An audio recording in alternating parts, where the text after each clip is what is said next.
Sud Radio 10h midi, Valérie Expert. Je suis sûr que vous allez aimer ce bouquin. J'ai pensé à vous quand je l'ai lu. C'est vrai.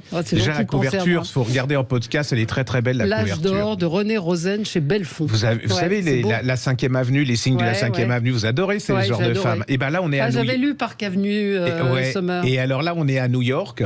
C'est la fin c'est l'histoire de deux femmes. Hein.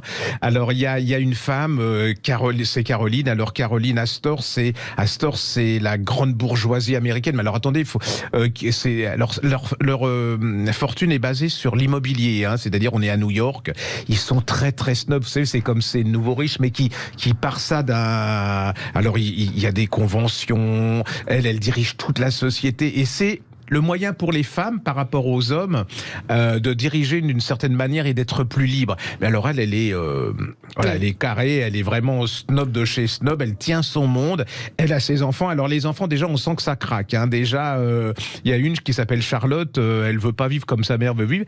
Et puis il y en a une autre. Alors elle, c'est une Vanderbilt.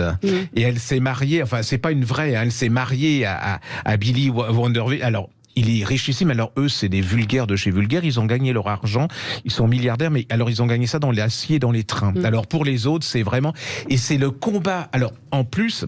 les Astor ne se mélangent pas, donc on empêche tous ces nouveaux riches qu'ils appellent des bling-bling de rentrer dans la haute société new-yorkaise, mais on a de pouvoir dans la société américaine que si on rentre dans cette société. Et alors en fait, sous les aspects comme ça, de lutte de femmes, on pourrait dire c'est une bagarre d'ombrelle, hein, et pas du tout ça, c'est la bagarre de deux bourgeoisies, une ancienne et une nouvelle, et l'autre va bouffer d'une manière absolument... C'est génial, hein, c'est plein de... Ça me fait penser à la série Gilded Age, je ne sais pas si vous avez regardé sur OCS, absolument, où il y a cet homme qui construit les chemins de fer, qui est une sorte de nouveau riche et qui est rejeté par la société.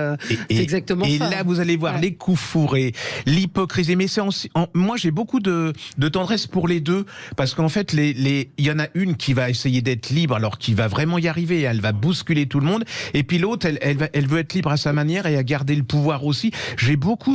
C'est très très très très bien écrit. C'est un polar, c'est du suspense, hein, parce que bon, je connaissais pas trop les Astor, je savais pas qui allait gagner ou pas gagner. Par exemple, il y a l'histoire de l'opéra. C'est un vieil opéra pourri, mais pour avoir des loges, ça vaut des fortunes. Et il y a que la vieille qui peut donner la loge. Et ben l'autre, elle a une idée de génie. Elle s'est dit, puisque c'est comme ça, je vais construire un nouvel opéra où tout sera plus beau, et c'est nous qui désiderons qui ira. Et tout est comme ça. Et c'est très émouvant, très bouleversant. Allez-y, c'est vraiment génial. L'âge d'or chez Belfond, René Rosen. Sud Radio 10h midi, Valérie Expert.